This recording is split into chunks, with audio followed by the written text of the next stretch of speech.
Hello नमस्कार। सभी साथियों का मैं स्वागत करता हूँ। मैं हूँ चरवाक लोकायत। और आज से मैंने ये भी डिसाइड किया कि इसी चैनल पे एक पूरा सीरीज़ बनाओ, द कॉन्स्टिट्यूशन ऑफ इंडिया। पता चले कि उसमें क्या क्या आर्टिकल है, क्या क्या लिखे गए हैं, क्या अच्छी बातें हैं, क्या ऐसी बातें हैं जिसको शायद फ्यूचर में शायद खुद जो कुछ लोग हैं वो चेंज करना चाहते हैं, क्या है वो सारी बातें हम देखेंगे। और कौन सी ऐसी बातें हैं जो बहुत अच्छी है, बहुत सारे इम्पोर्टेंट चीज़ें जानने को मिलेंगी। और क्यों हमें कोई भी धार्मिक रिलीजियस किताब या गुरुकुल शिक्षा या फिर आप क्या बोल सकते हैं मद्रसी शिक्षा या चर्च की कॉन्वेंट स्कूल की शिक्षा की भी ज़रूरत नहीं पड़ती है, क्यों नहीं पड़ती है।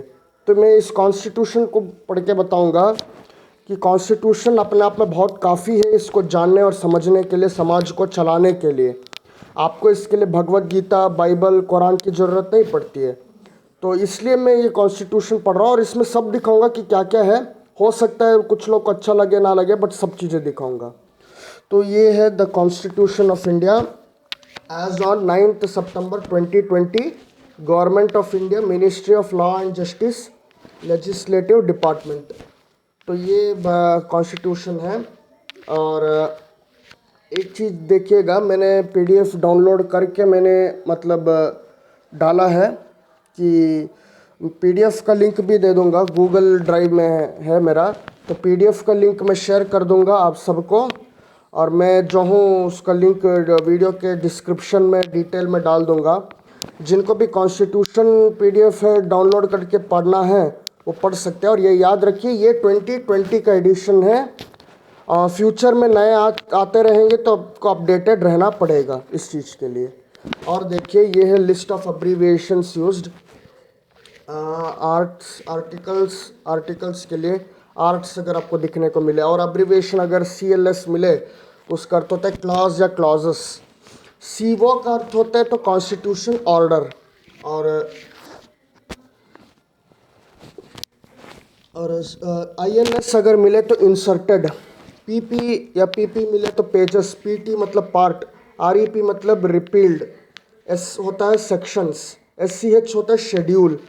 SUBS का मतलब अगर यूज़ किया गया एब्रीवेशन तो होता है सब्सटीट्यूट। और WEF का मतलब होता है विथ इफेक्ट फ्रॉम, ये होता है। ठीक है, तो ये सब चीज़ें हैं जो मतलब आप देखेंगे एब्रीविएशंस। और आज मैं आपको प्रियम्बल ऑफ द कॉन्स्टिट्यूशन भी दिखाऊंगा कि क्या लिखा है उसमें, क्या 42nd अमेंडमेंट पे जो कंट्रोवर्सी हुई है उस चीज़ को भी क्लियर करूंगा, जो आपके सामने टुन्नी लोग आके चिल्लाते रहते हैं। तो उसको भी मैं धोखेदार रखूँगा यहाँ पे। और मैं दिखाता हूँ यहाँ पे आपका ये प्रीफेस में क्या लिखा है। This edition of Constitution of India reproduces the text of constitution of India as amended by the parliament from time to time. All amendments made by parliament up to the including the constitution 104 amendment act 2019 as incorporated in this edition. The footnotes below the text indicate the constitution amendment acts by which such amendments have been made. The Constitution application to Jammu and Kashmir Order 2019 has been provided in Appendix 1 for reference. तो आपको समझ में आ गया कि article जो 370 है वो तो ऑलरेडी रिपील हो चुका है। अब उसमें क्या था आर्टिकल 370 में, वो आपको दिखाया गया अपेंडिक्स 1 में।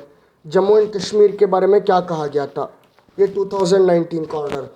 The text of constitutional amendments relating to the Constitution 44 Amendment Act 1978 and the Constitution 88 Amendment Act 2003, which have not yet come into force, have been provided in the text at the appropriate places and or otherwise in the footnote.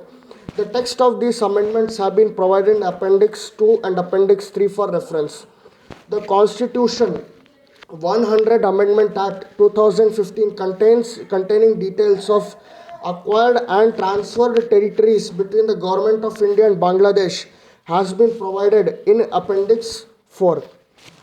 ये sign किया है आपके doctor G Narayan Raju, 9 सितंबर 2020। अब पढ़ते preamble. The Constitution of India preamble, we the people of India. अच्छा, यहाँ पे वी द पीपल है, यहाँ पे ये नहीं है कि we the Muslim, we the Hindu, we the Christian, we the Sikh, कुछ नहीं।